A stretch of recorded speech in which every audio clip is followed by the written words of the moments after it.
Hello, folks. Good evening or afternoon or morning, wherever in the world you're at. I'm Dr. Lawrence W. Moore of the Wayfarer Project, and welcome to Earworms.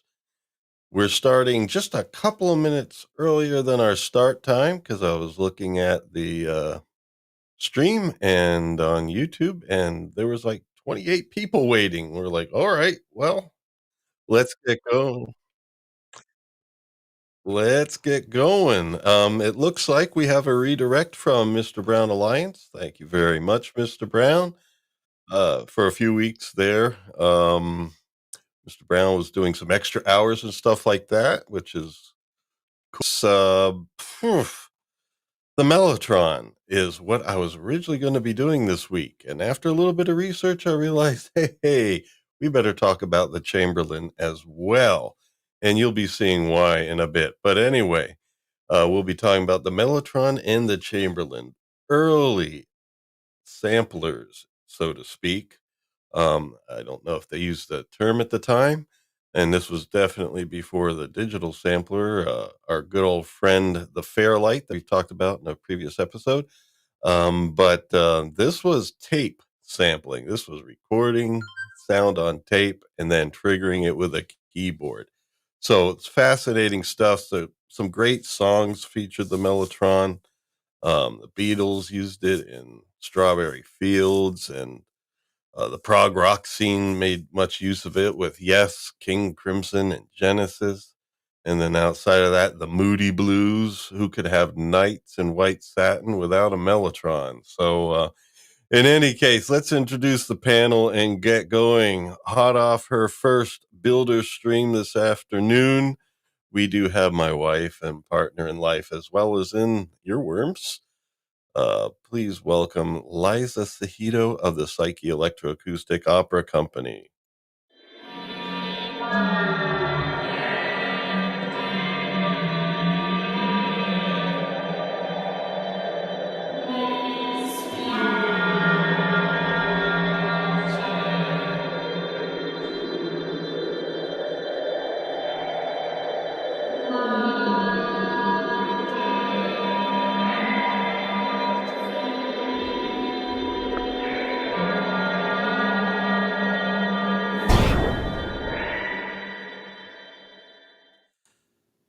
Hello, lady.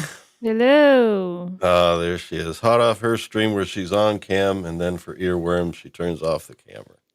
It's a lot of work being on camera. It's a lot of work. It's a Well, lot. Well, what? it's a lot of work for our audience to deal with me being on camera, but whatever. We're here for the pleasure as well as the pain. And Yeah. then we're not going to make our audience wait much longer. Also featured this afternoon as a builder, crafter of many musical instruments, player of many musical instruments, Yes. and all around great guy, nature man, and a lover of the Mellotron. We do have a Mike Gorley special presentation. We will be presenting, what do you call that? A premiere of a piece by Yes. Mike Gorley that includes a kind of Mellotron in it. So without further ado, let's bring on Mike Mountain Hawk Gorley.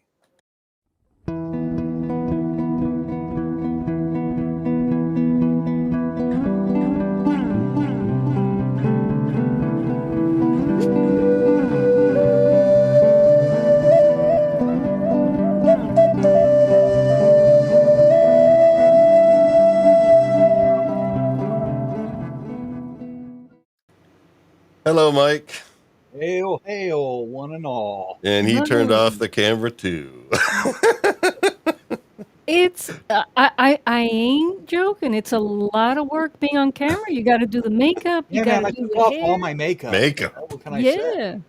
Oh. I'm the one that painted these dark circles under my eyes. So anyway, it was a great sound, you folks. Earlier this afternoon, I mentioned this before, but might as well give it a true mention. And Liza, you should probably drop a link in the chat. Mike and Liza, well, and I was there too. We did a stream this afternoon on it's it was the first inaugural Psyche Opera Builders stream, where each week on Sundays, she's going to be featuring at 2 p.m. Eastern U.S. time. She'll be featuring a new instrument crafter each week and what they craft, their instruments, and it was a lot of fun. Yes, it was. So Oh, if you want to thank see me, you got to watch it. If you want to know what Mike looks like, you have to watch my Yeah, video. you got to watch it, man. You gotta watch.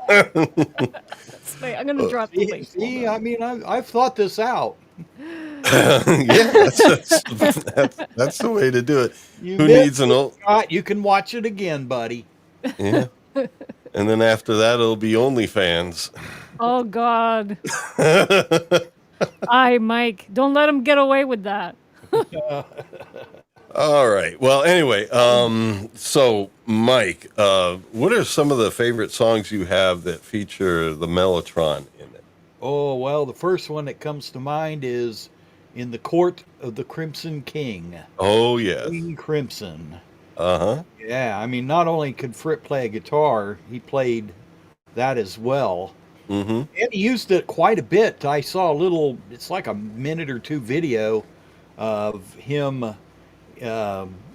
on his solo stuff, a lot of the soundscape stuff. He was talking about using the Mellotron as a soundscape and then playing guitar over it. So quite a bit. And of course, yes. And yeah, the Beatles, Strawberry Fields. I mean, Yeah.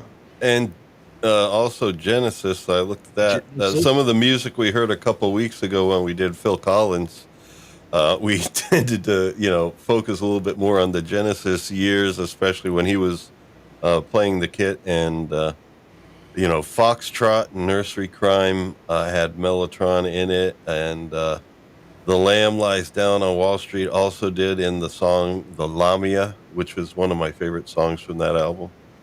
Oh, yeah, and let us not forget, I was watching a video earlier.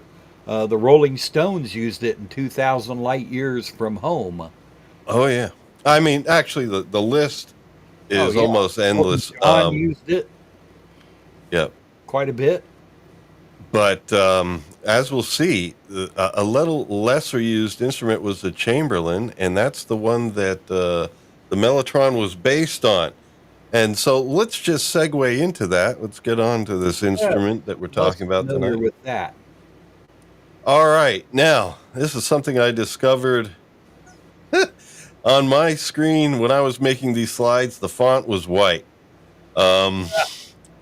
Now, somehow in the export process, it changed that white font to black. So we have black on dark gray. Wait, you're in dark mode. That's why. Yeah, but it doesn't mean change the font color. But Well, you might have been previewing it in dark mode, and that'll change the, I don't know. I think what it's you're looking deeper at. than that. But whatever. So it still, earworms isn't about reading things off. This is mostly just to remind me of some things to say. So I got to zoom in and read this, and then I'll share some of the things that I'm going to be prompting myself to remember in voice. But if you can see read this, it. if you can read it, yeah, then you're good. Mechanical keyboards and drum machines. Yeah, well, there was a few models, some more keyboard oriented, but all of them had this functionality where basically you had strips of tape that were kind of like pulled up by these cylinders, these pinch cylinders that would pull the tape up and kind of roll it in one direction past the tape head so that you would basically hear the audio on the tape. The recorded audio were sampled note of instruments playing. Now, in the digital world, we've taken that a lot further where you can have a certain type of attack and then sustain and release, and it would kind of change these. But basically, in this period, it was just the tape recording played the note you recorded onto that tape. And so it had its own unique limitations there, but many of those limitations were things that made it maybe not sound like an orchestra, like what a lot of times it was used for its string sounds, but it didn't maybe sound so realistic, but there was something about how it sounded that was really cool, and that had to do with its operation. And so, yeah, very interesting sounding instrument, kind of unique. And there are plugins today based on that. I think Mike knows something about that, right? Yes. Yeah. Yes. Now, you said it was in an Arturia set that you had. What's the name of that set? It's Arturia Mellotron 5. Oh, okay. There were earlier versions. So it's the suite of plugins is just called Arturia, huh? Well, yeah, I bought the whole I got the whole like package thing, and it was included in it. Okay, yeah. I So think the premier one is the G-Force. oh, okay, all right. So it's one of the packages, the package thing. All right. So let's see. It was intended to be a home entertainment system, home entertainment instrument. Many of you probably have, witnessed at some point uh, the lifestyle that we had, especially well, I had in like the 70s and 80s, and then a lot of folks before that in the 60s, where there was a home organ, and especially in the 70s and 80s, it had beats on it and everything, and it was almost like a digital audio workstation of today. Um, but there was times where it wasn't digital, and there's times where there's tape used, and that was in the case of the Mellotron, as well as its predecessor, the Chamberlain. Um, but it was also the Mellotron specifically was really picked up, by pop bands, and it seems like our folks in the UK, our friends there, really liked it because a lot of these bands are British bands. Yes, beans. yes, they are. Okay, and we're going to move on to the next slide. I'm trying, I'm trying here, folks, to read this, and yeah, lengths of tape, and it could play up to 8 seconds. And the Chamberlain had the same about the same length, 8 seconds. So you couldn't hold it beyond that 8 second because it just run out of that note that you were holding down. And some of these 8 seconds would either be sustained notes of instruments, or sometimes in some of the models there were lengths of tape with actual beats on it, drum beats, and when you press different keys it would play different parts. So you could press one key to play the doom chick doom chick doom chick doom chick, and then in the next key you could play the fill back to the first key. And so But they sampled real bands, real musicians, so it must have sounded really good.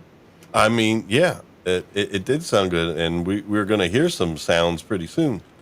And that's why they're still making plugins of it today. That's when you know that you had a legendary instrument, when they try to make it again, and known well enough to have a name for it as well. And let's see here. And then upon release of the key, though, a spring mechanism would return that tape back to its beginning point, or return to zero, as they call it in the studios. And basically, it was mechanical sampling.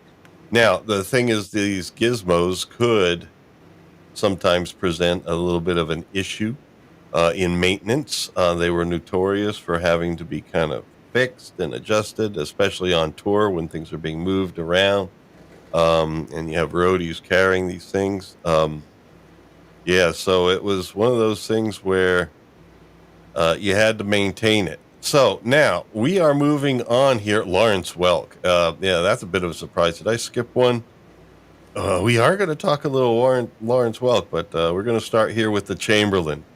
Now, the Chamberlain, and this was an invention by Harry Chamberlain. It was invented and basically released between 1949 and 1956 in the U.S. And Harry Chamberlain himself was not really interested in rock music and stuff. He was more of a big band guy, Big band era was coming to an end, but, he still had an ear for it, and he wanted to reproduce instruments from big bands, but also some strings as well, some of the classical music. And it had that 8 second limitation. It was basically the same mechanisms later used in the Mellotron. In fact, the invention, as we will find out, was kind of taken. Um, Whoa. yes. Ooh. Okay, here we go. Playing and recording. Man, I really got to get a better font thing going. All the things that can go wrong in a stream. More on the Chamberlain. Where I want to remind myself here. Well, Harry Chamberlain was not. We have this over and over again where there's like some sort of inventor in music and coming up with these innovations, and they weren't great on the patents. Theremin, for example. And this was patented and stuff, but he didn't like the normal way of doing things. And so he really wanted to work with his family and a friend. So his wife and his kids were involved in the operation. They wanted to promote via word of mouth and everything. So it was not a big advertising campaign. And in fact, they employed their window cleaner, and I read that it was their window cleaner was was named was it John Forson here, or I don't know, Mike, you seem to be able to read this crap that I made. Yeah. Which I'm trying to get the name. More on the Chamberlain here. oh well, yeah, you got more on the Chamberlain. Lengths of tape. Yeah, release of springs. All right, we already did that. Let's move on here to the next part. Yeah, right. Lawrence Welk liked it, and he was actually going to. We're going to get to this John Forreston guy in a minute, but Lawrence Welk liked it, and he was going to, promote it and everything to use in his band in the 50s. But he wanted to call it the Welk Machine, and Harry Chamberlain refused. And so that deal didn't go through. But Chamberlain was trying to promote it with his wife, his kids, and this Forson guy. And that guy, who was his window cleaner, took two models over to the UK and actually met up with the company that eventually released it. Now, we don't know. I mean, at least I wasn't able to find out how well it was known that this guy Forreston released it. I don't know if the company, which was called Streetly Electronics by that time, was aware of, him not having ownership over the patent or anything.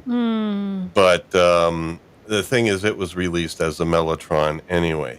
But before that, in the 50s, Chamberlain was promoting it as best he could. Lawrence Welk liked it, of course. Elvis Presley had one.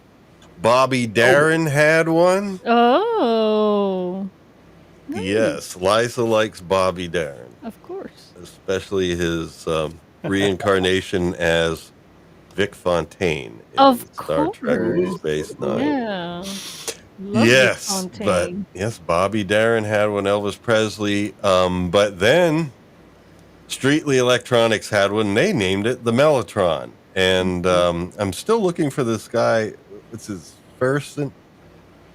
Oh, it's somewhere in there. Forson is what I remember.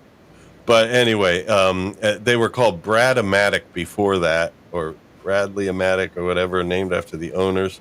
And they basically renamed themselves to Streetly, and they released the Mellotron. It was really basically the Chamberlain. And, that's how it happened. In the one Google Wikipedia article, it does say, no, it was in another place. It said knowingly or unknowingly they released this, but it was in the Wikipedia article about the Chamberlain where it came through that, this was basically taken. Were there any? There was a lawsuit. Was there a lawsuit, and what Yeah. happened? Well, basically, there was a settlement in it, and the Mellotron was going to be released and sold and marketed largely in the UK, and then the Chamberlain was going to be marketed in the US. There was some sort of thing about some of the lengths of tape because some of them were reused, the same recording. And so there was like some licensing of that. So there was some pay coming from Streetly to Chamberlain. Okay, good. So it kind of made up for it in a way there. But you know. Should we just start calling it the Chamberlain out of principle? Well, there you I did see that video with me that had Richard Chamberlain with the modern day digital version that is physical. Remember, it's like this box with some knobs on it. Yeah. So it gave you something tactile to work with, and it was basically digital sampling but giving you the Mellotron sounds. And that is being released under the name Mellotron as a brand, which is headquartered in Stockholm and in Los Angeles. And the Los Angeles branch, this was being demonstrated at a NAMM Festival 2022 by Richard Chamberlain, the son of Harry Chamberlain. Oh, okay. So he's in the company that now owns the name Mellotron being released. All right. So the family's still benefiting from his father's invention. Okay, good. I like that. Okay. Okay. And some sweets. Yes. So anyway, I'm supposed to play videos 1 through 3. Probably good, since I can't read what I have on this slide. Let's go. So Yes. I'm going to share some videos here because it's time to hear this thing. And we're going to start, I believe, with the Chamberlain. And as long as I hit the right thing to load up the right thing, we should be in pretty good shape here. Yes. And so select media folder. Here we go. MP4s, video 1. And we switch to video viewing mode, which we have down here. Okay. And it's not showing the video, is it? No video. Why are you not showing the video? That's where you're supposed to load this thing. That's why we're moving to OBS Ninja. Yes, we are basically transferring over to OBS. One benefit of it is it's free. Another thing is it doesn't seem to have the same problems as we are having right now. Let me see something here. This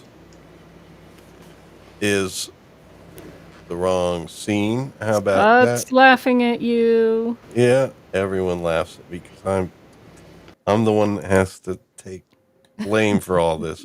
Okay, there we go. I've got a secret. I've Got a Secret, starring, while Gary Moore is on a week's vacation, Henry Morgan.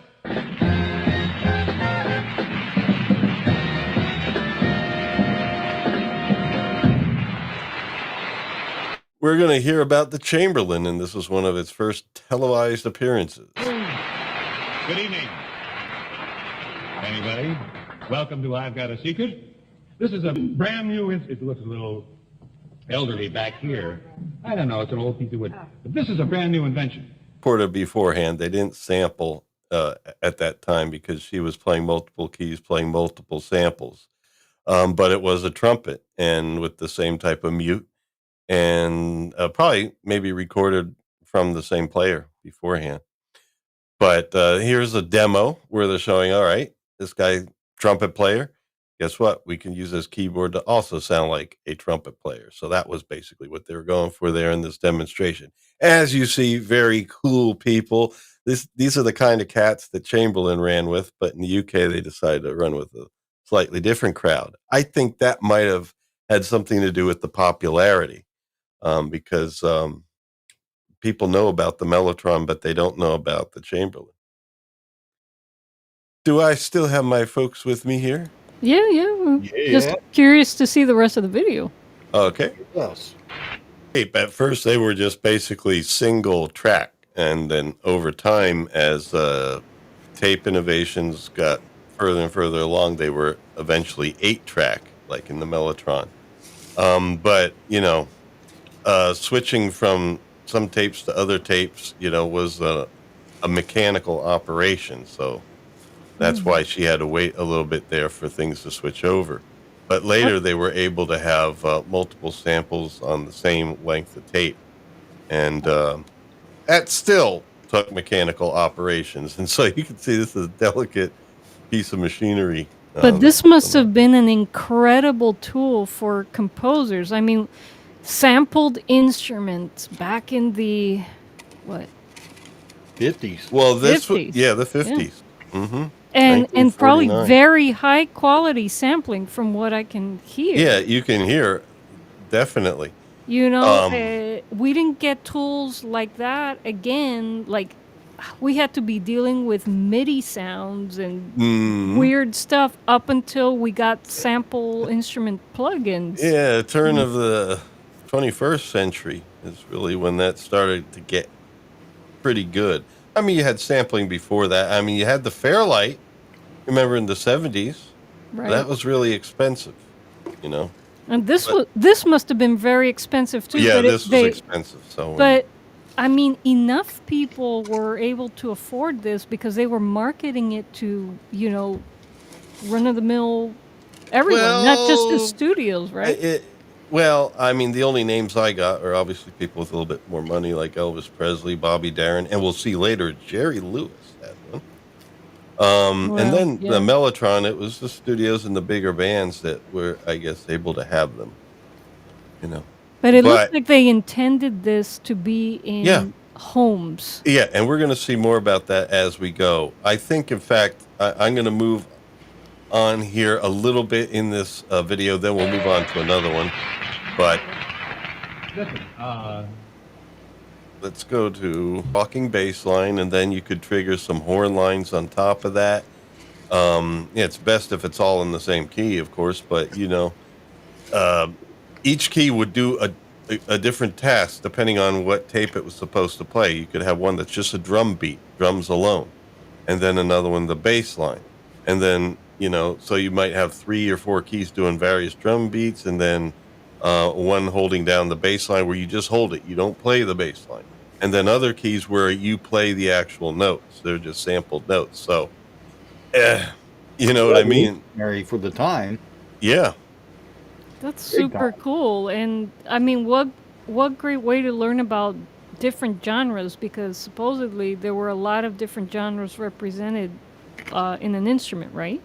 Yeah, there could be. I mean, as a home entertainment system, it would have been genres and things that were kind of popular at the time. Although Chamberlain seemed to go more for the older people's music at the time, and he really kind of liked the swing bands and stuff like that.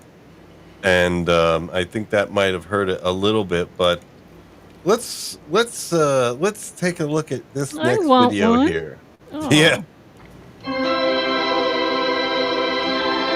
Here's a demo. Of course, for home electronics, one of the popular sounds at the time was the organ. And so you could see an open case version of this instrument there. And, the keyboard controller for it. And so, I mean, you would change out these things as, you could call it a cartridge, a big cartridge, basically taking up almost the size of that case there. You lift that cartridge out almost like the guts of a typewriter, and you put another one in with different samples on it. I mean, it was a, a, a big thing, but I mean, you could get some great sound on it. Like this is an organ sound here.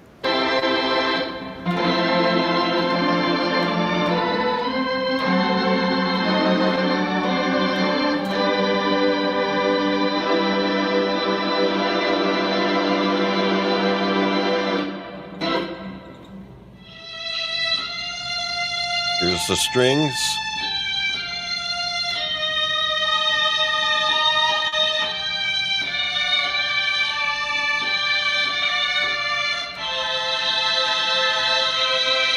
Now, this model here is kind of like a solo model. This wouldn't, I mean, you could put lengths of tape that has rhythms on it, but there was a longer keyboard for the rhythm version. Like we saw in the last episode, it was wider.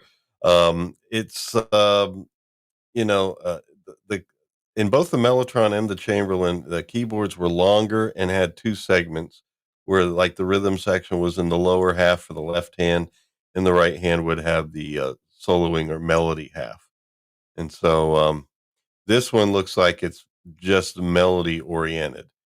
although technically, I guess you could record on a length of tape some rhythm and pop that in there, I guess. But at least the way this one came out of the box was more of a solo melody thing. This one's model number is the M1R, according to the video's title. Links to these videos are in the description if people want to check out those Yeah. videos and channels on their own, especially to watch the full versions. And I have them numbered in order. So this is video number 2. Cool.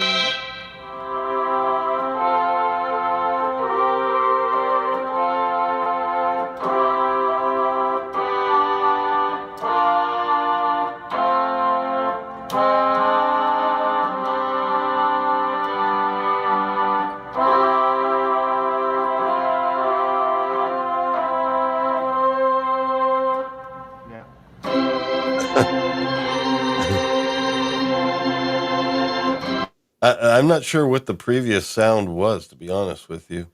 Yeah. Was It sound. flute? I think it was combinations of instruments. Almost like Yeah. Okay. Yeah, they sampled 2 at the same time, and yeah, like 2 or 3 at the same time.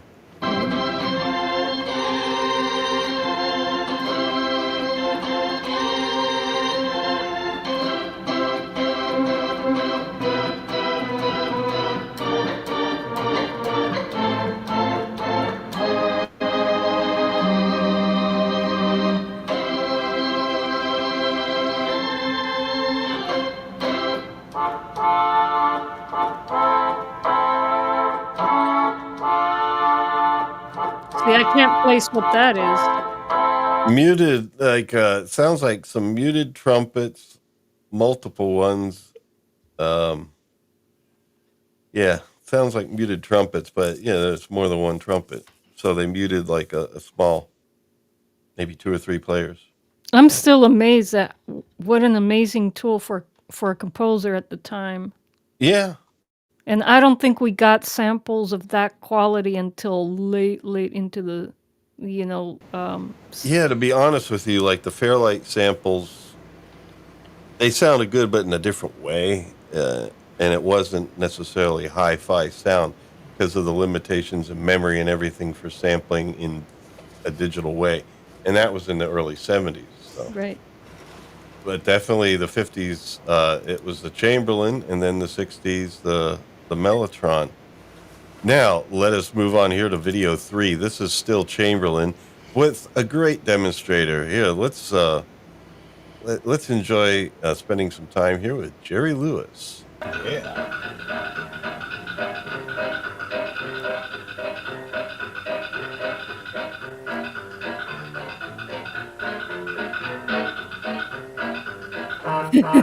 Music.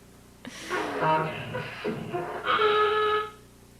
is actually a Chamberlain. That's what it's called. It's somewhat like the stereo room that I have inside, except that it's preset tapes and materials that are on loops that are consistently turning, and you can hit sounds, and that's one of my favorites. And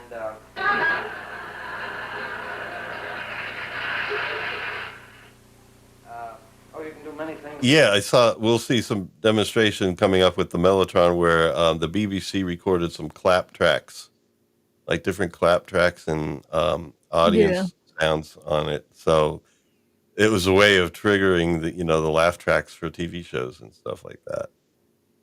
And of course you get vocals. What happened to the vocals?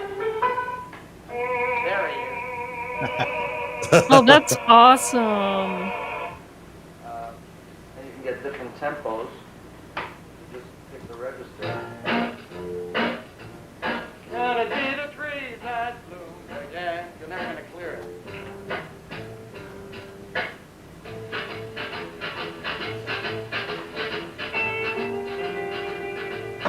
Welcome to the Royal Beach of the Pacific as we slowly sail and dip into the water. Still with us. Well, it looks like the Chamberlain got a lot of attention. Maybe it was just unaffordable. I see. crawling at it. Well, this would have been high-tech stuff for the time. Yeah. Right, but maybe the Mellotron guys found a way to manufacture it more cheaply, and it Well, took I off don't- in the UK. Well, No, I remember in think- the UK, I mean, these are some major bands at the time that had them, and the studios. I mean, some of them may have owned one, but mostly it's the studios that had them. Right. So it was still wealth driven, but the thing is, it was used in music that was more popular and had more popularity going forward. Like, I don't remember the name of that big band that was in the last episode. You know what I mean? Or 2 episodes ago, but I know the name The Beatles.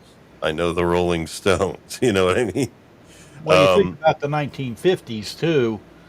Rock and roll back then, other than some guys that played piano like Jerry Lee Lewis, there really wasn't a whole lot of keyboards. It was more guitar driven, and Yep. yeah, it wasn't until the 60s. And obviously the guy, you know, this Chamberlain guy, wasn't trying to push it to those kind of musicians. Right. you Yep. know. Okay. So I think the Mellotron, at the time it came out later, it was probably, and keyboards were getting into rock music, especially with the Beatles. They used stuff early on. You know, it was probably, it made sense, Okay. Mhm. you know. Yeah, and so a lot of it also, it's not that everyone remembers the Mellotron from having one. They remember it from the bands they like that used it That's and some of true. the sounds from You're those right. songs. Yeah. So it's like, I think it was really the music it was used on prevailed. You know, I mean, it's not like Elvis was famous for playing it. He just owned one. Right. Right. You know, Right. probably for the home. Oh yeah, status. Hmm. I have a Mellotron. Well, I mean, I was Or- looking. There's still, even the newer ones are over $1,000. So, mhm. you know, not cheap.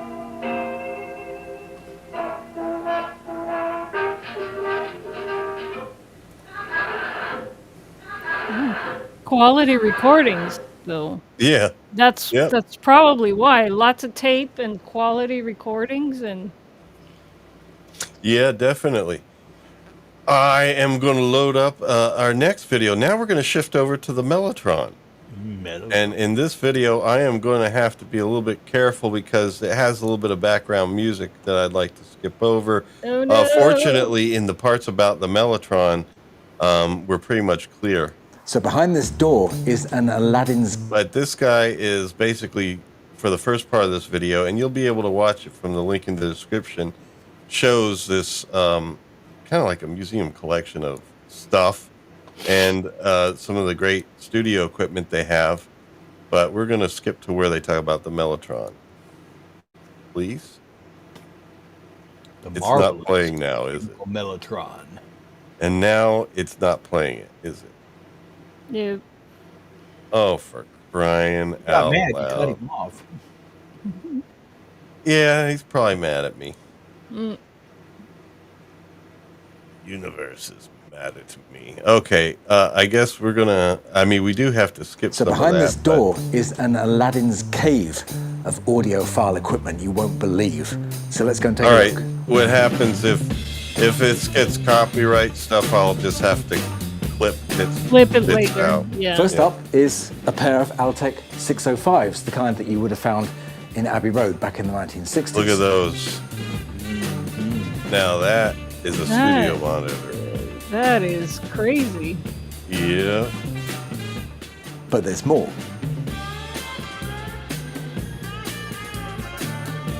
Down here is a remarkable collection of reel-to-reel tape recorders, Wow. Ooh, I've seen one of those. Wow. Yep. and Tubes. EMT decks. Yep. What were those for? But there's more. Come on. ENT Uh, decks? To be honest with you, Is that to record onto a vinyl? I think so. What we're really here for today is the most comprehensive collection of Mellotrons in the world. Yeah, I think those were for recording on the vinyl. What do all these tracks have in common? Okay, there's some copyright. No, I'm going to have to play and clip it later. I think if we add some commentary, Oh boy, oh boy, oh boy, oh boy, oh boy. Commentary. Commentary. They're used on these little clips. Yep. Short clips, man. Yep. There we go. Blah, blah, blah. Oh, that's the one. Scott. That's right. They all feature the Mellotron. After that parade The of Mellotron copyright is a claims. remarkable musical instrument. In the 1960s, it opened up a whole new world of musical sounds and landscapes for bands like the Moody Blues, the Rolling Stones, Yep. and of course, the Beatles. Yep. It went on to become fundamental to the sound of progressive rock in the 1970s and was heavily utilized on both record and stage by groups such as King Crimson, Yes, and Genesis. Of course. And in the 1980s and 90s with groups like OMD and Oasis who used it on their records. The Mellotron was built in Birmingham in the early 1960s by a British company called Streatley Electronics. Inside its grand-looking... They were like Brad-O-Matic just before that. I think the last name was Bradley. And yeah, and they changed it to Streatley just right at that time. Coincidence? I don't know. cabinet was a bank of pre-recorded lengths of 3/8 of an inch tape, each lasting 8 seconds. When a key was pressed, the mechanism would play back the length of tape until it reached its end. When the key was released, it would then, with the aid of a spring, quickly rewind back to its starting point. Look at that. Wow. The Mellotron held 18 instrument sounds, which you would play using the right-hand bank of keys, and 18 sets of rhythms, which you would play on the left-hand bank.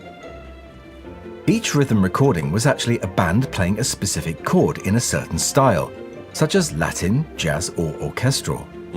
This meant that with practice, you could create a full backing band with your left hand and a lead instrument with your right, like this.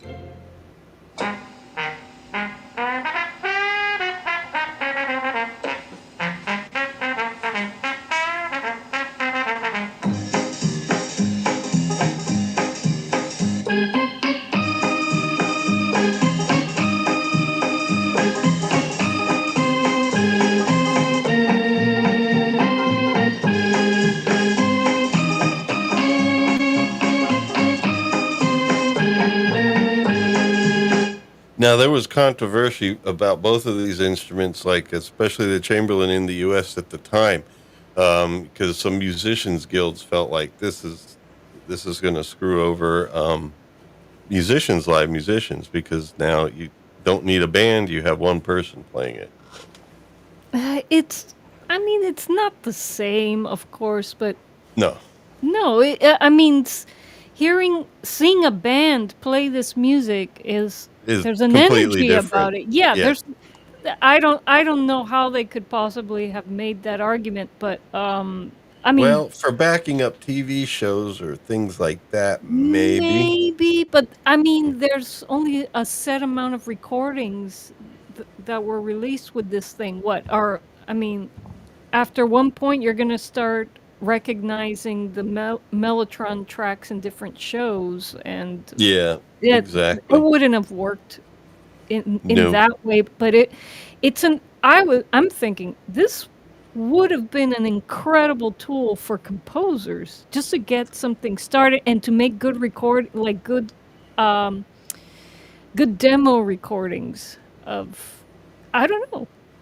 Yeah, That's what I would have used it I think it's for. possible. I mean, of course, you need to get instruments to play what you record onto the tapes first, but No, I mean that it's a good composition tool to get you started and to kind of Oh, you mean just using the tapes that it comes with?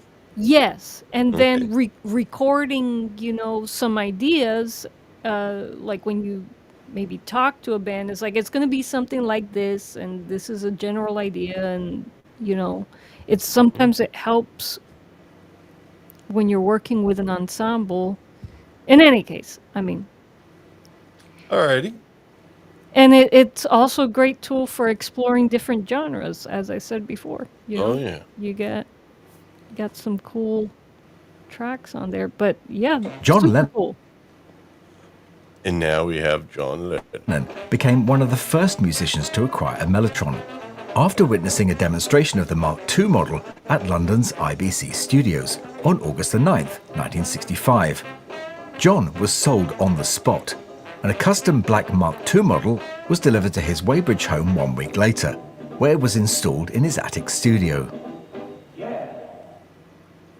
Now, Abbey Road at that time didn't own a Mellotron, and moving John's from his home into the studio was out of the question. So EMI hired a standard brown Mark II model from Streatley Electronics' London-based office. The Mellotron's first appearance on a Beatles session was on November the 24th, 1966, as the Beatles began work on their first single for 1967, Strawberry Fields Forever. And here's that famous introduction, played on the exact same model of Mellotron with exactly the same settings as Paul McCartney played on the recording.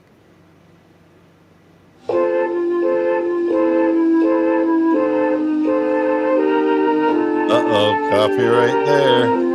Oh yes, we need commentary over this. Blah, blah, blah. Blah, blah, blah.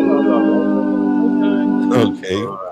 That same unit was also employed during the Magical Mystery Tour sessions, most notably on the song Flying. For a bit of fun, we created our own version of Flying, Don't using do it the original Mark accurately, II guys, model please. and its successor, the M300, which you'll see more of later in this video. They practiced, so Uh-oh. it's going to be accurate. Oh, groovy, man.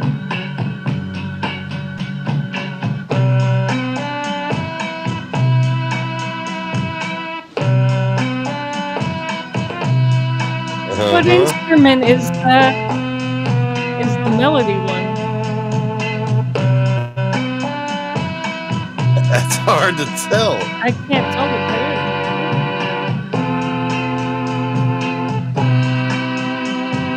French horn, man. that is. Maybe it's an English horn.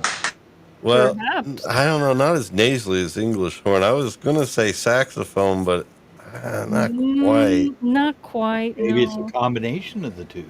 Ooh, Maybe.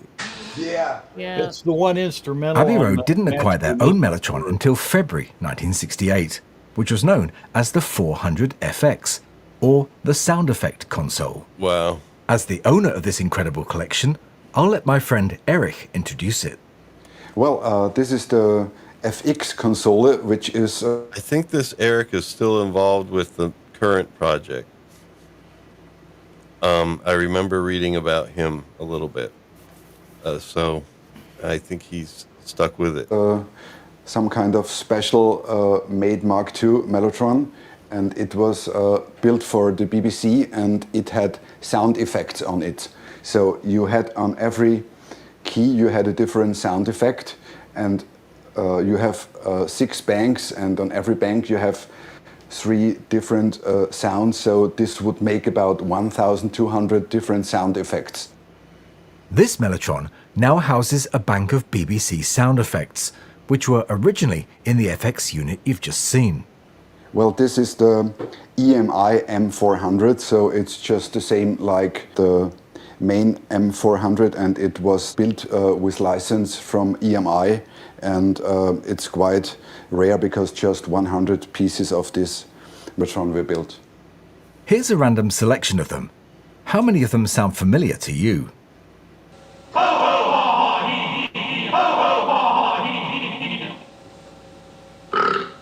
Uh-huh. Okay.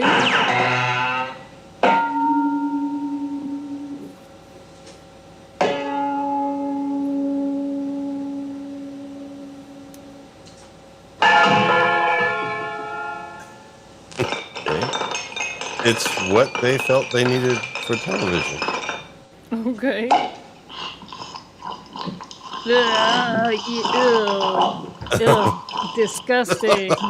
Ah.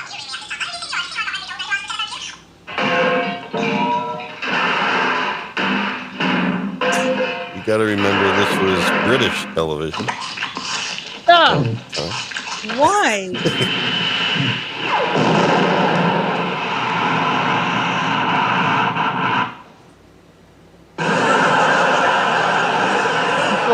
And I think they want to make sure we hear each one.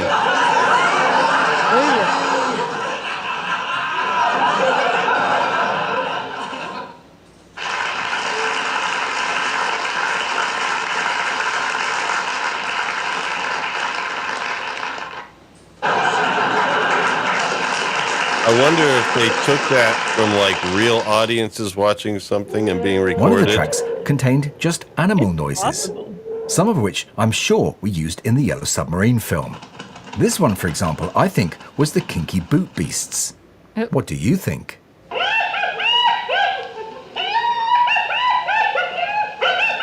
I've never seen Yellow Submarine. Well, we gotta ask Mike. Does that sound like a Kinky Boot Beast? What was that, Mike? It sounds familiar. You got to see the Yellow Submarine. Come on. Yeah, never got around to it. Actually, Oh man, yeah. that's a classic. I wonder if we'd be able to get away with doing slides of that on earworms. Maybe. Maybe. There you go. I mean, we've done lots of dangerous things on earworms. Dangerous thing. Why not throw Yellow Submarine in there? Yeah. What is it about anyway? A Yellow Submarine. It's about a Yellow Submarine. Really? That's it? Well, is Yellow Submarine code for something else? Oh, okay. It's a take on their songs. They go down. I don't want to spoil it for you. You need to see it. Okay, Mike. Okay. All righty.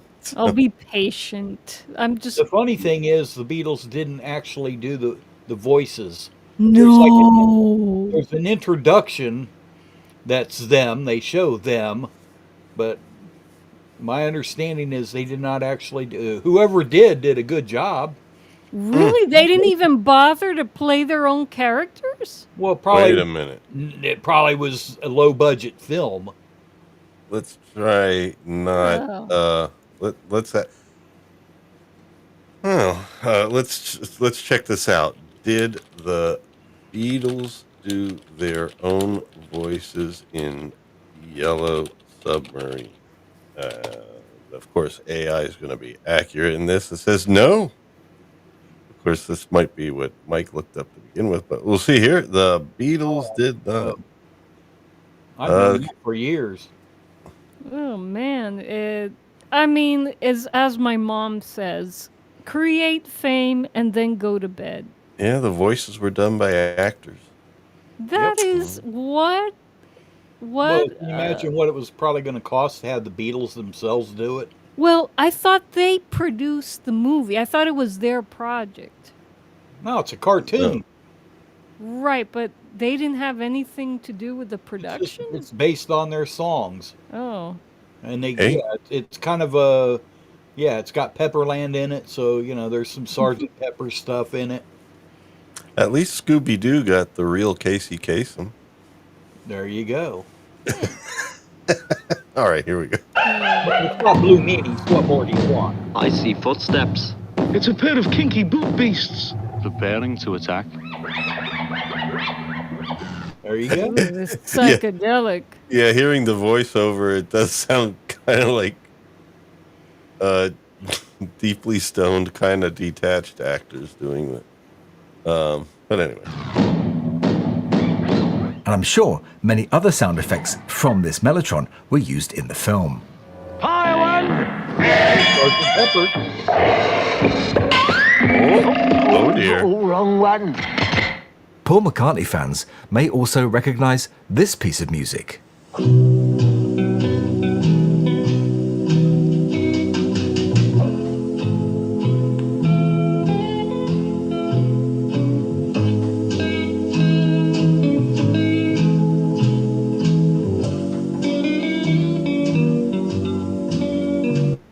like a recording of a whole band playing. you Yeah. know, wow. They probably cut tape and sectioned it up to do that.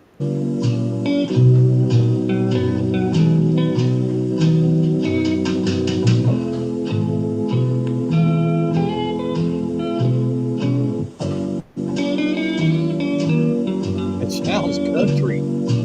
Yeah. Oh yeah. That's right. That was the same piece Paul played on his old EMI sound effects Mellotron at the Chaos and Creation at Abbey Road show back in July 2005.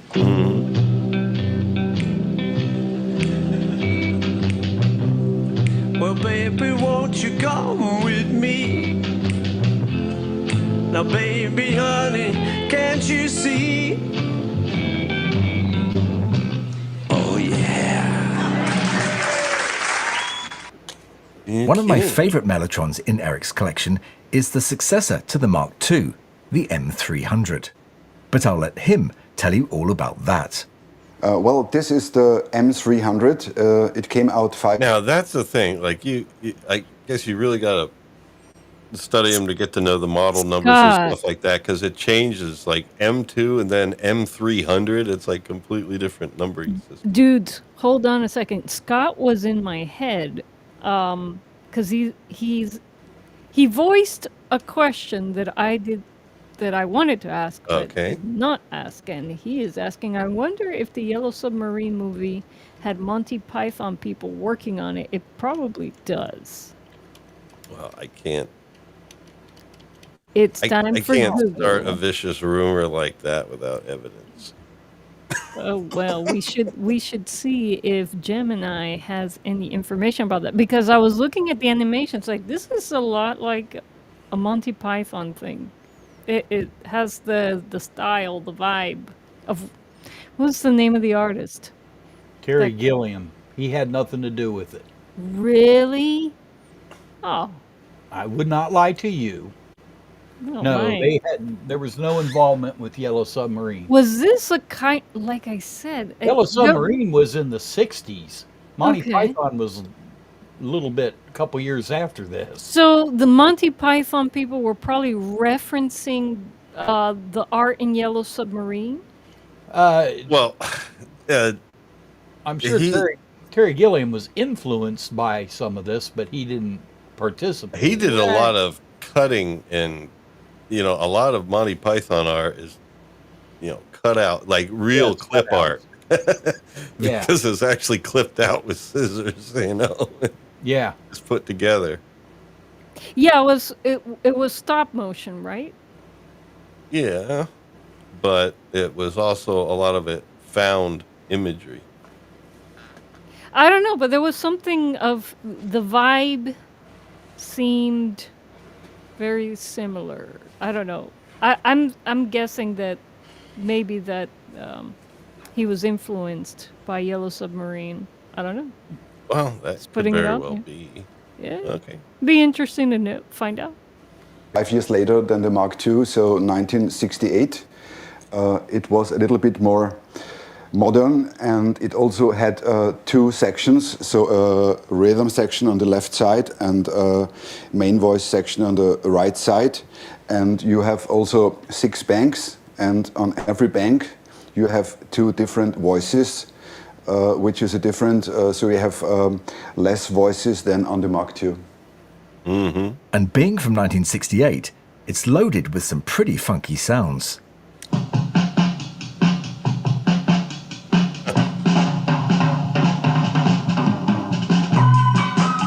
Oh, Oh yeah. oh God.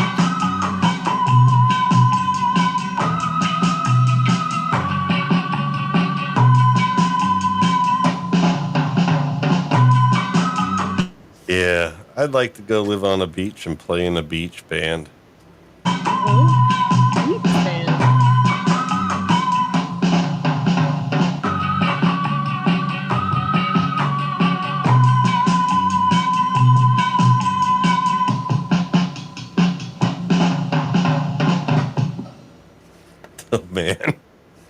And here we have the M400, which is the most famous Mellotron, made in 1970. It was the first one that was light enough to get on the stage, and the big difference was that it just had 3 sounds. As well as being light enough to be used on stage, it was also possible to change out the tape racks for a Now, different here we selection go. of sound. This is what I meant by like a big cartridge, and you have to watch this change here. In just a matter of minutes, as Eric will now demonstrate.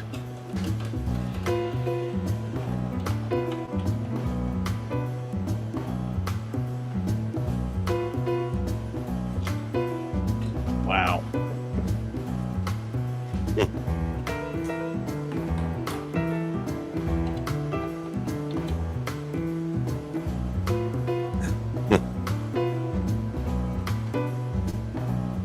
Uh-huh.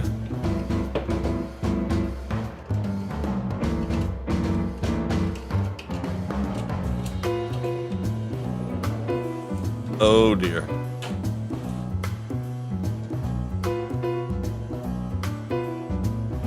Wow. A lot With of the work. tape rack removed, it's now possible to see all the playheads. And of course, replacement is the opposite of removal. You're good. So you put in a different set of tapes. How do you line them up to those playheads? Well, I guess that's... Have screws at the side. Yes. Hopefully they're perfectly lined. And you pull them out over top. Whoa. Yeah, it didn't spindle up. It wasn't on a wheel.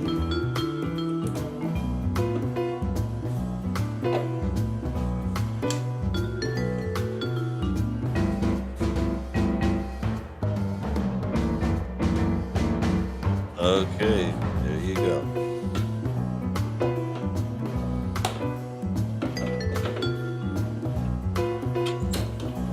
Have to have skills just to own this thing and work it.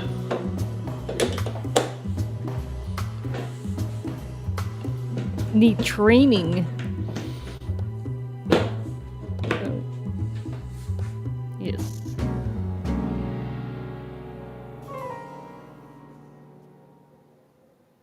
Okay, so Oh, there we go. Mr. Copyright. Yeah. I'm cutting up the street.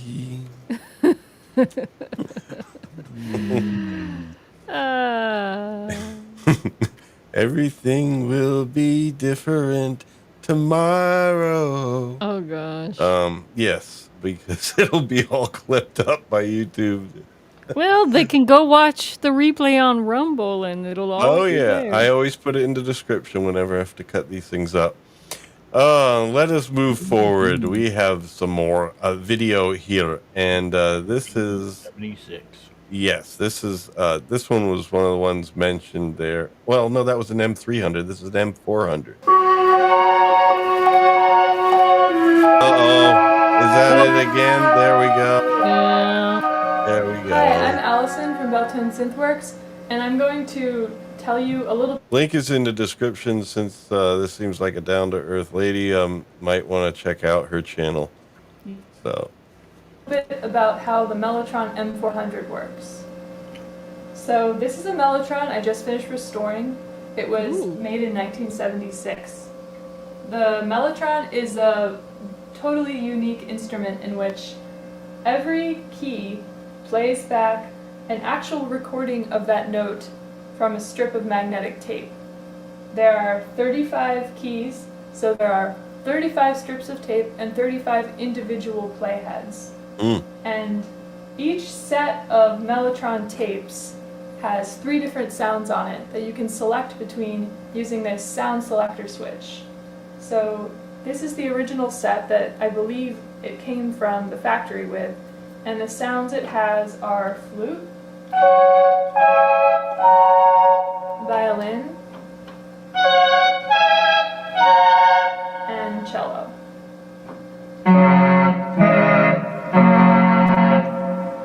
So I'm just going to show you the parts of the Mellotron and explain a little bit about how it works and what they all do.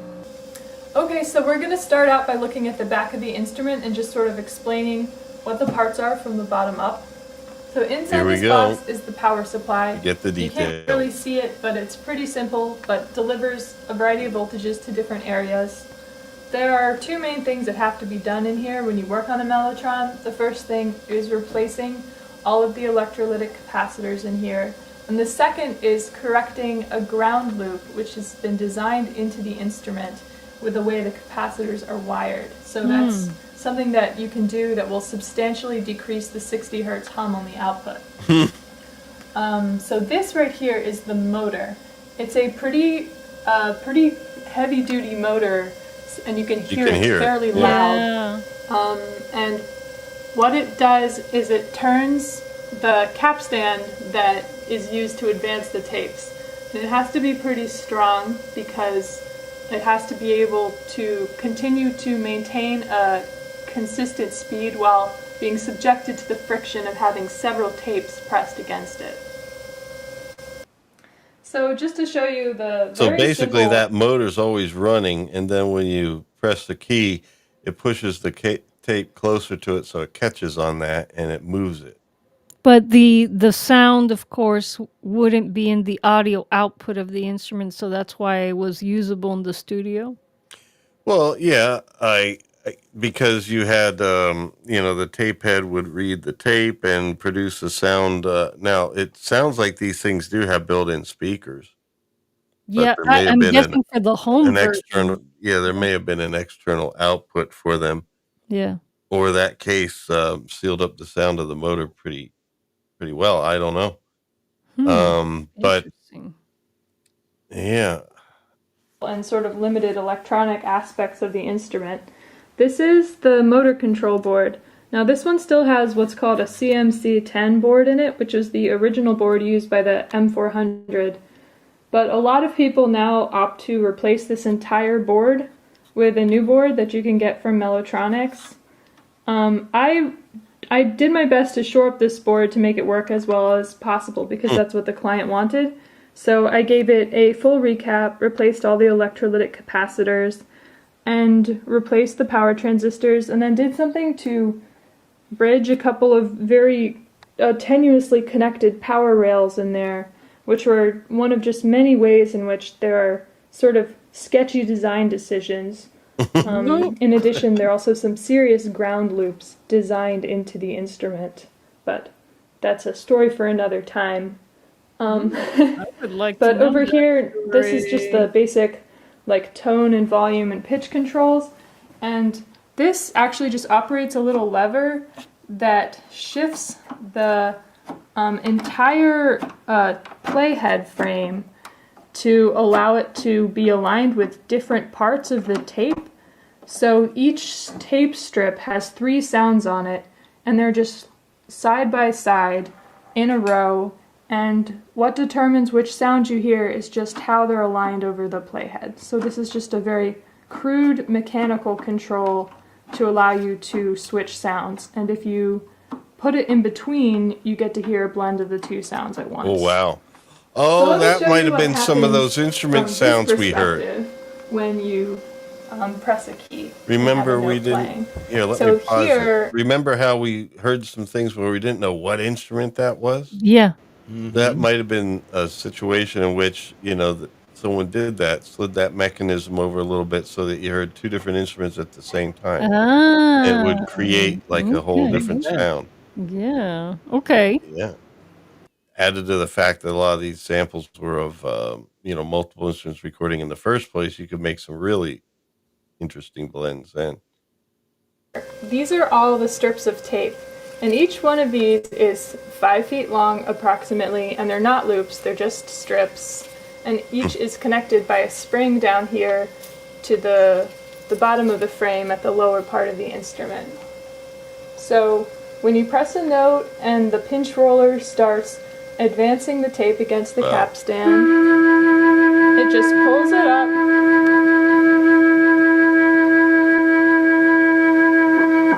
And when it runs out of tape, it'll just stop. And then you let go, and it just gets pulled right back down by the spring. Yep.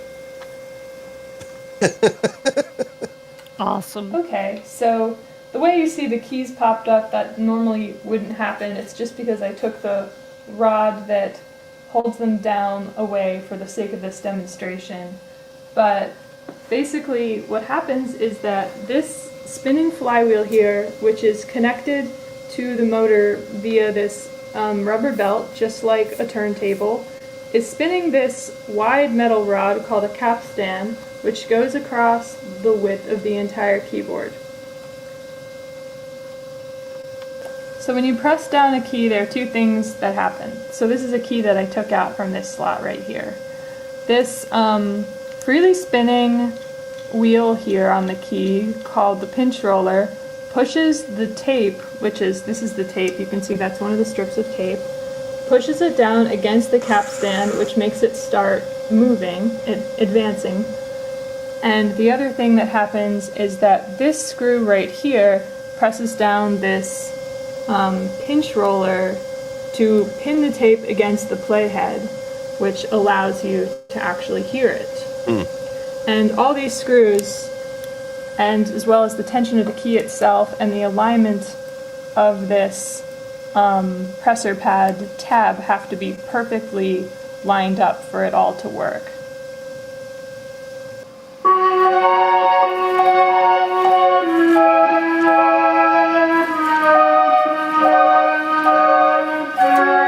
And I can hear it. Yeah. So even after Not just the everything motor, is but just the perfectly mechanism. adjusted, you'll always have notes that sound a little different from the others, or might even be out of tune. And that's just part of the distinctive Mellotron sound. Wow. There's nothing else like it, and once you know what it sounds like, you'll start recognizing it on a lot of recordings from the 1970s. Especially from the so same tape. Thanks so much for watching. I hope you sort of understand how a Mellotron works now. Okay. And if you want to read more about what I do and just synth repair tips and synth repair experiences, you can check out my blog at beltonesynthworks.com. Ooh. beltonesynthworks.com. So anyway, there is a link in the description to the original video, so you can find the channel. Yeah, I wonder if she also fixes mixers. We have a Mackie 328 to get fixed, or 32.8, I should say. Well, we're going to shift a little bit of gears here, because we're going to hear a little bit of some modern Mellotron. Ooh. Yes, indeed. And I think I switched over to another scene, haven't I? No, I did not. There we go. I am going to... I'm playing DJ here, folks. Playing DJ. We had money for a producer. They could do that for me and have it all ready to go. All right. Okay. I subbed to her channel. Great video. Okay. Yep, Thank you yep. very much. Find her in the video description, folks. There you go. Yep. Yep, yep. Uh-huh. Now, I'm looking for a tab here. There it is. The tab. There we go. Uh-oh. So now we are going to hear something special today. Hot off the presses. This is the most recent Mike Gorley piece that has been released on YouTube. Certainly check out the channel. That link is in the description under Mike Mountain Hawk Gorley, co-host. And Mike, do you want to say anything about Fairy World before we go into it? There's a lot of fairies. All right. Okay. Just trying to do some different stuff with some of my videos, you know. I mean, people might be going, is he going to do anything other than the, you know, psychedelic, twirly, crazy shit? You know, yeah, I'm still going to do that. But anyway, trying to utilize some of this stuff. But this also has a lot of different stuff like many of my songs do, not all of them, but I think this one has like 8 or 9 tracks, and 3 of those are I use the Arturia Mellotron 5 Nice. in my DAW, so it features some different Mellotron sounds. All righty. Very cool. So here we go. Let us launch ourselves into the fairy world.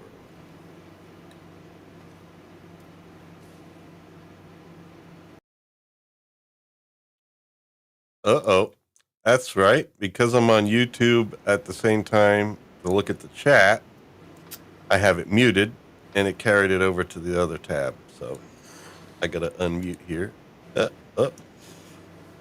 And that should work. There we go. Oh, yeah.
Well, there we go. Nice, Mike. Thank you, and thank you, Scott. Appreciate the kind words.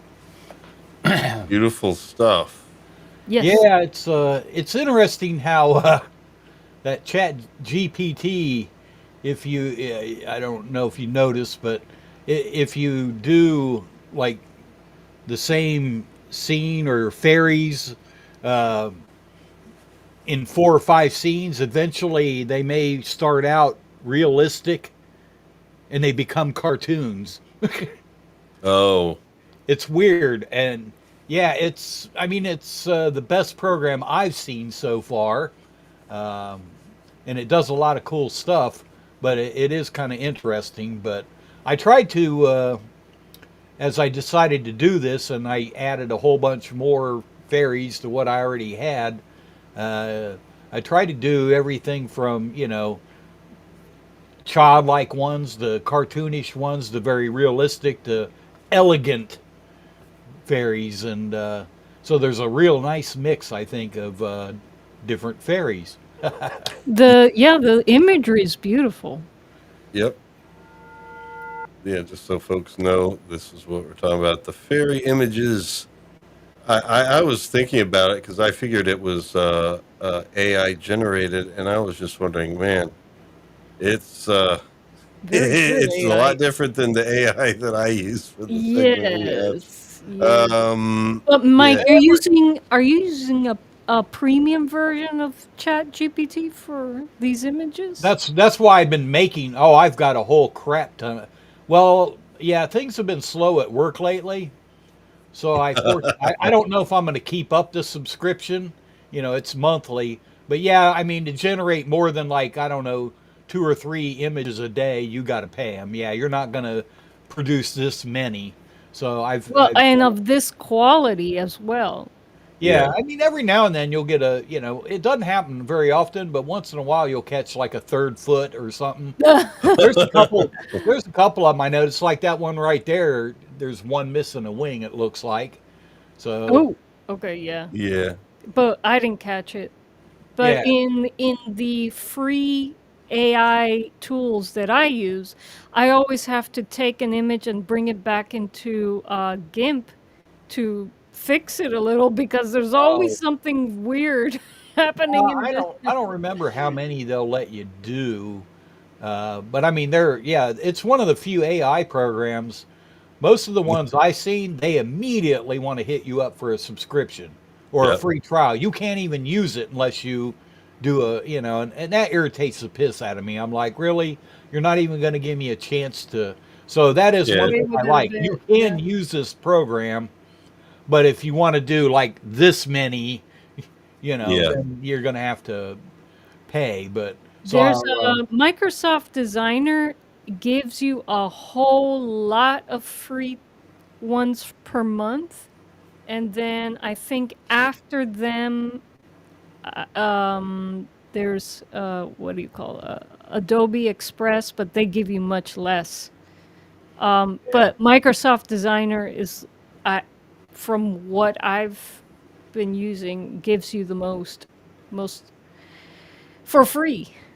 Yeah, the biggest thing with this one, and I don't know, they may all be like it, is that, like I said, it's not super consistent because I've tried to, and like I said, I've got a whole crap ton of stuff in the works, and I even created a like a superhero thing, but it's Nice.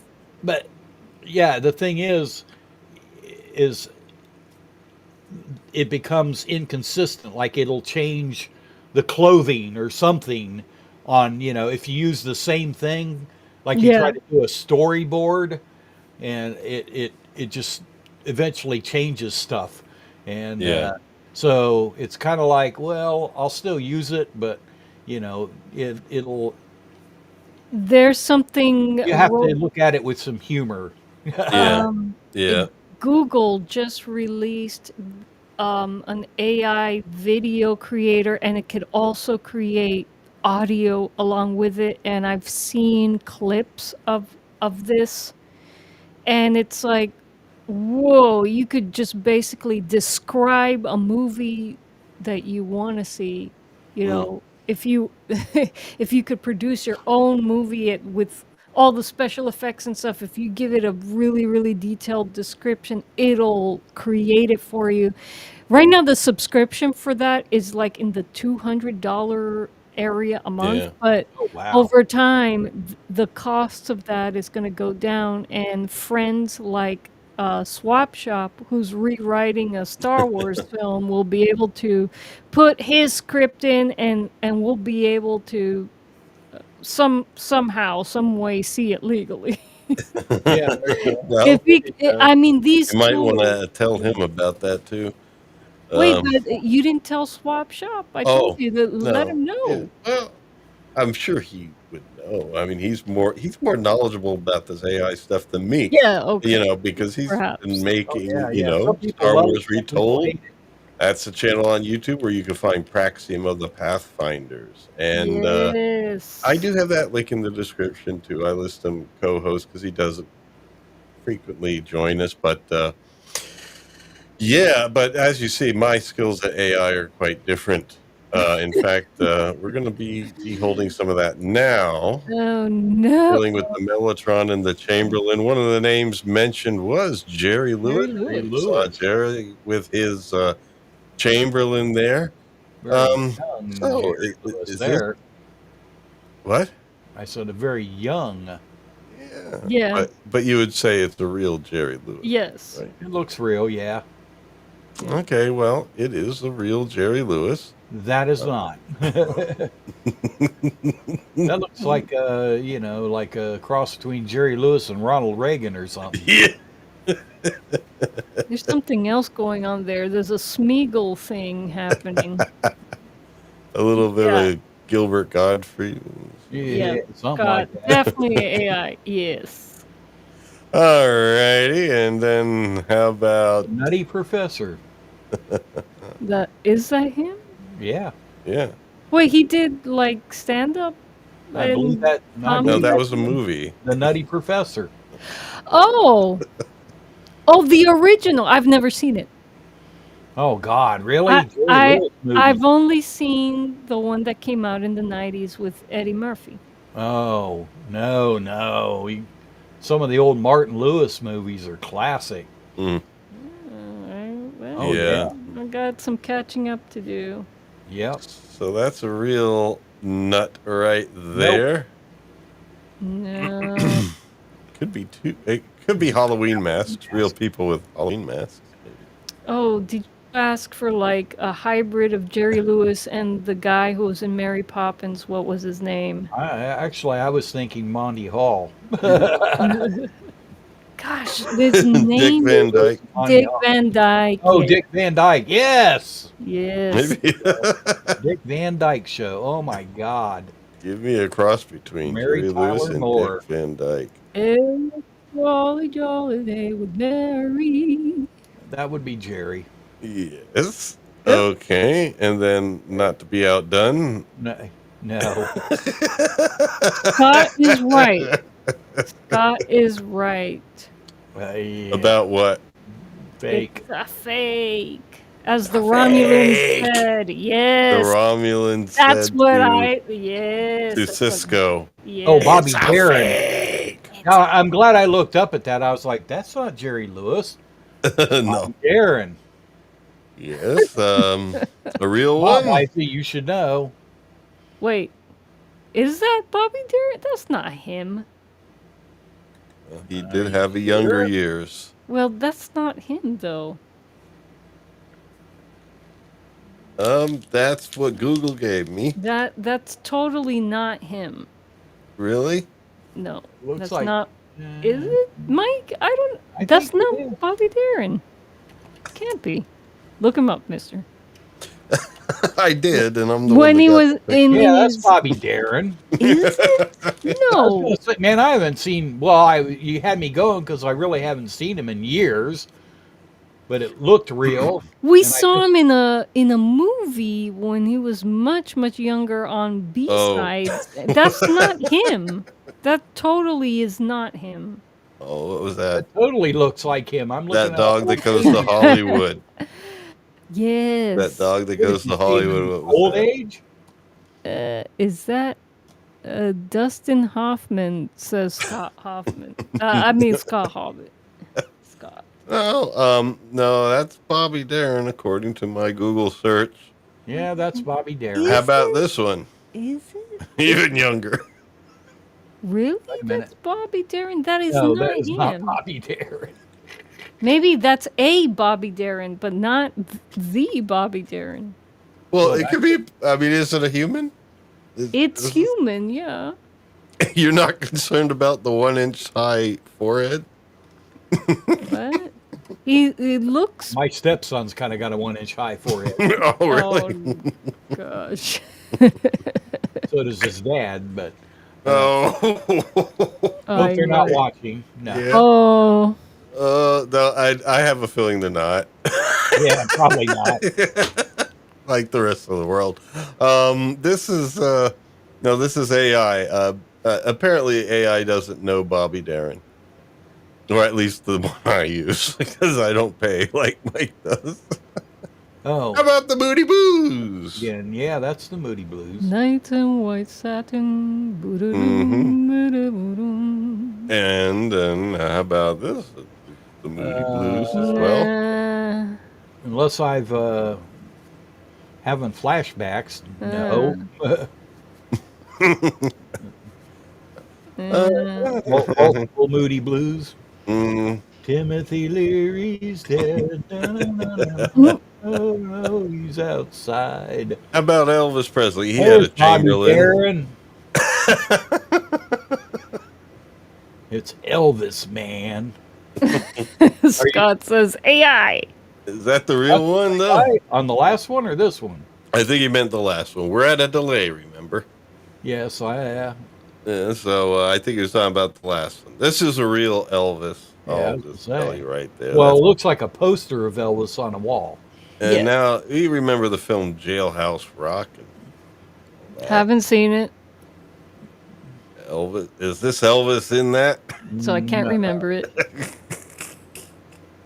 It's a whole lot of Elvis going on. Yeah, there's a whole lot of them. So. I didn't ask for Jailhouse Rock. I just got that, and I just put Jailhouse Elvis Rock impersonators are not skinny anyway. Have you noticed most Elvis impersonators are all fat? Well, Elvis Chamberlain. Well, yeah, they just do the Las Vegas years. Yeah. I was. Well, they do because they're fat. Yeah. You beat me to the joke, but I was thinking of referencing this guy in the But beginning. is this the real Chamberlain? The real? Yeah. Is that a real picture, or is this an AI creation of the Chamberlain from Chamberlain from the Dark Crystal? the Dark Crystal, which we spent 2 weeks on in the past? Yeah, looks like the Chamberlain. Yes. Yep, that is the real Chamberlain. That's the invisible Chamberlain. This is what I got. I decided I'd go ahead with it. I don't know. Maybe it understood like as a chair to be used with a chamber pot. I don't know. Okay, I get it. It's the Chamberlain. Scott says I'm so confused. Yeah, well, Scott, that's what we do here. I'm How sorry, about the Scott. instrument, the Chamberlain? That is not. No. Look, just no. Look at the keyboard, folks. There's something wrong there. There's quite a few things wrong there. Yes. But yes. Corduroy. I mean, doesn't AI know what a piano keyboard looks like by now? It would. Apparently well, not the free stuff that I use. All right. And how about John Lennon and his Looks like a cross Mellotron? between Lennon and Geddy Lee. Wait, what's going on with his finger? It's Well- like a mallet. That's surreal, man. He does kind of look like he's in pain. Yeah. Like, get this bloody thing off my finger. George, did you glue this to my finger? It looks bet like it's Ringo did it. merged with his finger, Yeah. Mike. Look at that. I was thinking it's a microphone, but No, it Either looks way. like a percussion mallet of some kind. What did you ask for? Just John Lennon playing as Mellotron. And now, how about that one? That looks like John. Yeah. Not a great photo, but I guess it wasn't scanned until it was aged a bit. Yeah, Scott. Yeah, Stable Diffusion is definitely AI Paul on McCartney drugs. Yeah. Spitting image. Extra hands and all. What is going on here? No. No. I really did not give any cues to ask for 4 arms and 2 layers of keyboard. Like bent keys, angled keys. That's an interesting design. I guess in the quadrupus. Getty Lennon. Oh, you asked for Paul McCartney and the keyboard player from Star Trek. the lady with the 4 hands who played some jazz with Will Riker. That's what you asked. Well, I did not ask for that, but similar. And you missed the Renaissance Fair last week, so Still don't look real. Yes. Yeah, we had to do the Renaissance Fair one.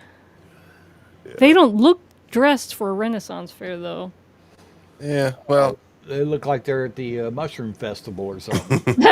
Well, I was asking for John Lennon, Bobby Darin, Elvis Presley, basically everybody we were covering thus far, and I got basically all of them merged into 4 different variants of a merger of all 4, and then the Renaissance Fair aspect of it kind of flew by the wayside. Yeah, they forgot about it. Yeah, and so, how about this for Mellotron? What the heck? Is Mellotron, is he a Decepticon or Autobot? He looks like a biblical Autobot. That's what it did. Yeah, like Metatron. Yes, it did. It merged Metatron with Megatron. Yes. Into one thing, and you get that from Ancient Aliens. Yes. Yeah. Mellotron. All righty, I think we shall move on for that and finish up our last 2 videos with a little bit more Mellotron. She's not impressed. No. Who's she? Oh, her. It's like, what? What you the fairies have gone, man. They left. She's like, I can't believe you put me on this show without my permission. Well, that's YouTube. Wait a minute. That's what we just saw. We only have one more video. Okay. One more. Just one more. Here we go. And yes, it is more Mellotron. Preview only. Well. Enjoy the music for a minute before we let... Oh, this is the well, remember the Chamberlain was invented first, but this is the guy that Leslie, who released the Mellotron out of Birmingham in the UK, and this is one of the early videos done on it with a demonstration. Personality Eric Robinson explained. Eric Robinson plays Mellotron, or played Mellotron, and was one of the big demonstrators as an artist. Whoops. Did the video stop for everyone else? It did. Yes. Yes. Maybe it's a sign. Copyright. No, let me just click the play button again. I didn't. Right. So anyway, we got there at the end. A demonstration of, I guess, the intention of the Mellotron, but it was used in broadly more artistic ways than that. Yes. So anyway, we had the Mellotron and the Chamberlain. Next week, I don't know what we're doing, but we're going to be doing either covering some music or an instrument or a film that has some musical bearings. I'm still tossing around some ideas, but I guess a little later this week you'll find out we'll see what happens. But I was thinking about going back to an album and artist combination. Yeah. Well, we were supposed to do Peter Gabriel, right? We did do Yes. Yeah, Well, yeah, in a Phil Collins yeah, and a titled Phil yeah, Collins that's type of thing, right. but yes, or we were But gonna I'd look like at a to focus Genesis on album. albums so we don't cover just one artist the whole time because in many ways it's like Peter Gabriel, I wouldn't want to just do one episode on him. I'd like to Well, know that there's still a future. you mentioned before that you wanted to do that Gnostic album by Genesis. Yeah, at Oh, some yeah. point. But I'm just wondering, should I do it now or a little bit later? I don't know. But yeah, Well, maybe Scott has a suggestion. Scott well, always has good let's see. suggestions. Yeah, let's see what Scott has to say. What say In the you, meantime, we're gonna go into our flex mode here, Scott? Ooh, okay. and Scott's hurriedly thinking about the problem. Scott was right about the Fifth Element. That was awesome. That was good, yeah.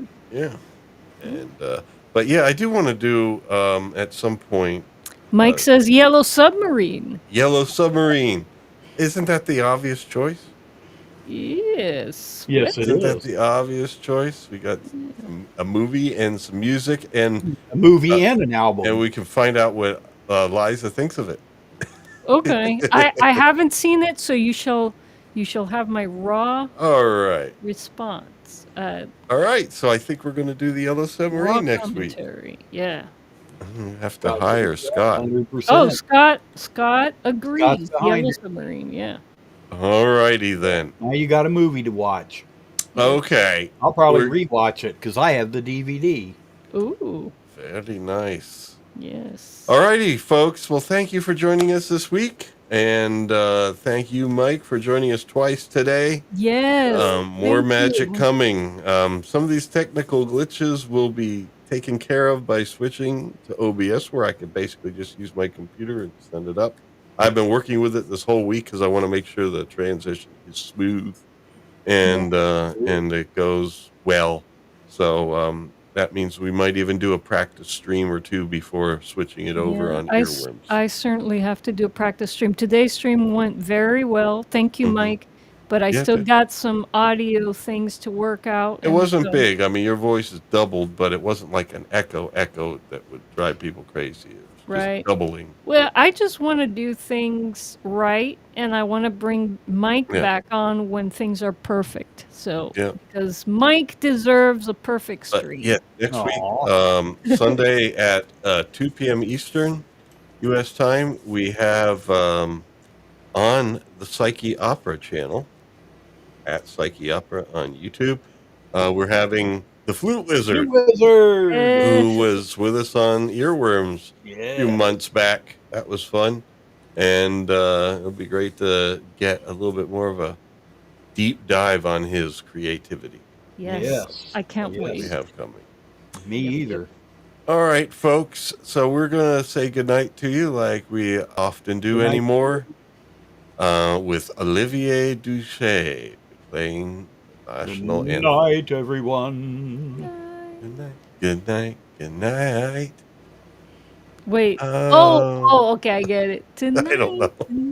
tonight. Oh. No, that's totally out of. I'm together. Please like and subscribe. Oh. All right, here we go.